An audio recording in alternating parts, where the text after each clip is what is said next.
करीब 5 बज रहे थे। 18 आदमी पेरिस की सेंट लजार जेल की दूसरी मंजिल पर तेज कदमों से बढ़ते चले जा रहे थे। इनमें से ज़्यादातर फ्रेंच आर्मी के अधिकारी थे, साथ में था जेलर। थोड़ी दूर चलने के बाद वह सभी शेल नंबर 12 के सामने आकर रुक गए। एक नन शेल के अंदर गई और वहां मौजूद महिला को उठाया, बड़े ही प्यार से, जैसे उसकी ही औलाद हो। गहरी नींद में सो रही वह महिला बड़े ही अनमने ढंग से उठी, लेकिन लगा जैसे आज ही जी भर सो चुकी हो। उसे बताया गया कि उसकी दया याचिका फ्रांस के राष्ट्रपति ने खारिज कर दी है। ये खबर उसके लिए सदमा देने वाली थी, लेकिन उसके चेहरे पर कोई शिकन आई ही नहीं। समझना मुश्किल था कि वह दुख में है या राहत महसूस कर रही है। आखिरकार सब कुछ खत्म हो रहा है। उस महिला ने अपने बिखरे बालों को बनाया, खूबसूरत सा लॉन्ग कोट डाला, सिर पर गोल टोपी पहनी और अपनी ठुड्डी के नीचे उसे एक रेशमी रिबन से बांध दिया ताकि हवा उड़ा ना सके। फिर उसने झुककर लेदर के काले दस्ताने लिए और बेहद स्थिरता से बोली, मैं तैयार हूँ। बिना सज सवर कर भी वह बला की खूबसूरत लग रही थी। यदि ब्रह्मांड की संपूर्ण सुंदरता को मिलाकर कोई चेहरा बनाया गया होता तो वह बिल्कुल माता हारी जैसा दिखता।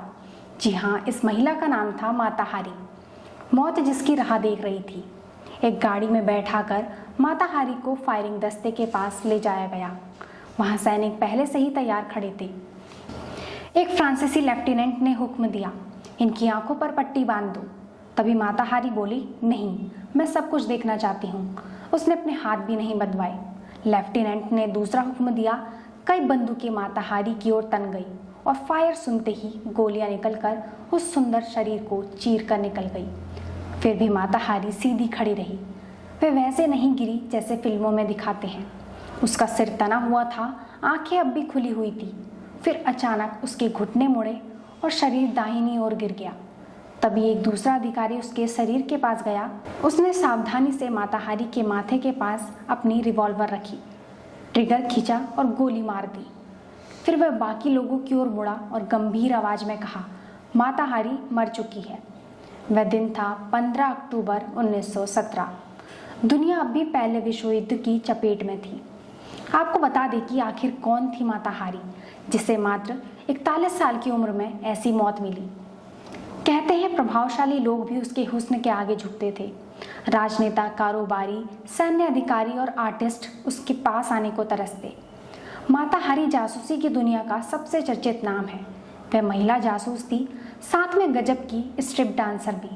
हालांकि खुद माता हारी को ऐसा नहीं लगता था। उसका कहना था, मैं कभी अच्छा डांस नहीं कर सकी। लोग मुझे देखने आते थे क्योंकि मैं पहली थी जिसने जनता के सामने खुद को निर्वस्त्र दिखाने का साहस किया था। वह नीदरलैंड में पैदा हुई थी 7 अगस्त 1876 को। पिता टोपियां बनाते थे, माँ अक्सर बीमार रहती।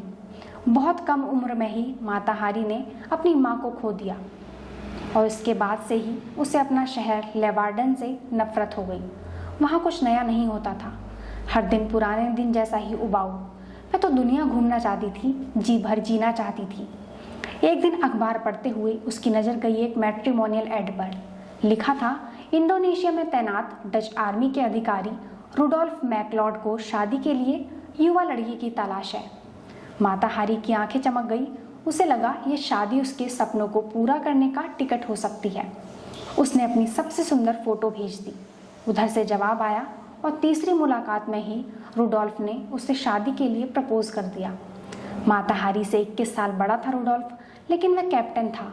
माता हारी को खूब घुमाता, प्यार देता, यही सोचकर उसने हाँ कर दी। 11 जुलाई 1895 को दोनों की शादी हो गई, एड छपने के 3 महीने के भीतर। लेकिन जो सोचा था वह हुआ नहीं। पति शराब पीकर आता, उसे मारता पीटता। दोनों के बीच संबंध बिगड़ते गए।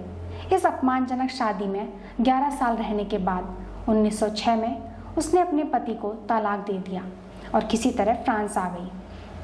अब तक माता हारी ने थोड़ा बहुत स्ट्रिप डांस भी सीख लिया था और उसको शो में परफॉर्म करने के मौके भी मिलने लगे। अचानक माता हारी सुर्खियों में आ गई। धीरे धीरे उसके संबंध देश विदेश के उच्चाधिकारियों से होने लगे। इसी दौरान पहला विश्व युद्ध शुरू हो गया। मोटी रकम देकर फ्रेंच सरकार ने उसे अपने लिए जासूसी करने के लिए मना लिया। कहते हैं माता हारी की पैसों की भूख पड़ गई थी। उसने जर्मन सरकार के लिए भी जासूसी करना चालू कर दिया। जर्मन ने उसे कोड नेम दिया H-21, लेकिन फ्रेंच सरकार ने एक दिन मैड्रिड से बर्लिन भेजे जा रहे संदेश पकड़ लिए। जांच हुई तो पता चला कि माता हारी ही H-21 है। उसे जेल में डाल दिया गया। माता हारी का कहना था, मैं दुनिया का भविष्य बदल सकती थी, जर्मनी के साथ होने का नाटक करती और अपने देश फ्रांस को जिता देती।